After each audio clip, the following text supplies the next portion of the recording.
Greetings. Let us learn about the role of an overtube that is used during endoscopy. And first start with the structure and components of an overtube. It consists of basically two tubes, an inner tube that is soft and an outer tube that is a little bit stiffer, and each tube has its own cap, the inner tube air seal and the outer tube insufflation cap. So basically two tubes, each tube has its own cap. And how do we set it up? There are a bunch of different steps. The first step is you want to remove the inner tube, and once you remove the inner tube from the outer tube, just get ready with a lubricant gel, and you want to lubricate the inside of that outer tube as well as the outside of the inner tube. And this lubrication is very important. You want to make sure that you lubricate so that the lubricant comes from the other end. And then insert the inner tube into the outer tube. And once you've done this, then you could actually insert the endoscope into the inner tube. So now you have the endoscope with the overtube setup, with the endoscope coming out of the inner tube at the other end, as you can see.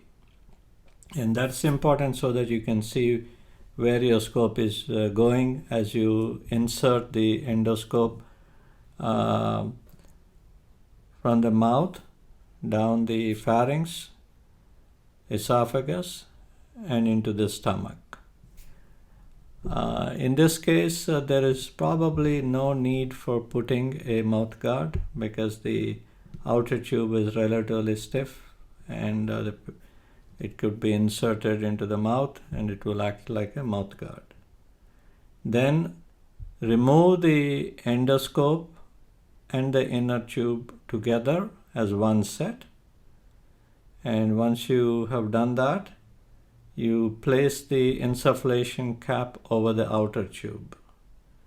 Basically, this insufflation cap will keep the distension of the gut when you go back with the endoscope. Once you place the insufflation cap, you reinsert the endoscope into the outer tube, and then you go down into the stomach. So the outer tube is relatively stiff, and where do we use? These overtubes come in different lengths. Some come with a relatively short length that will just go into the esophagus, and some come with a longer length that would allow you to get into the stomach. We use these overtubes especially when you're doing a therapeutic procedure which requires multiple intubations, and this would avoid repeated damage to the hypopharynx and the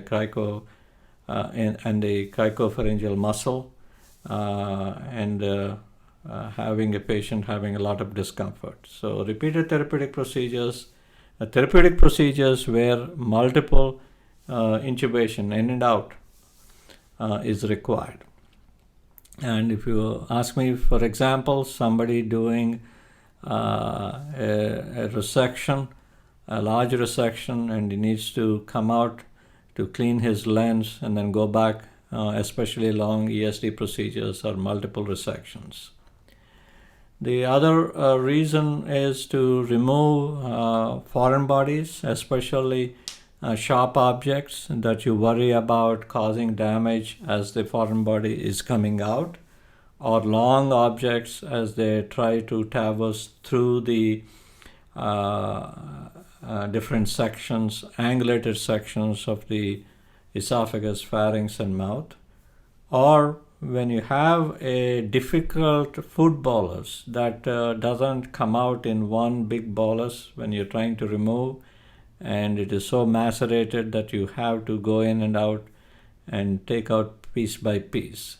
In these cases, Overtube is very useful. Overtube is also useful when you want to empty the stomach that is full of food, and you could use the Overtube and apply push a suction catheter to suction the food in the stomach. This is a much more involved procedure, and with any foreign body removal, there are some adverse events, and these include risk of bleeding, laceration, perforation, and obviously one should be careful about aspiration. I hope this is useful. Thank you.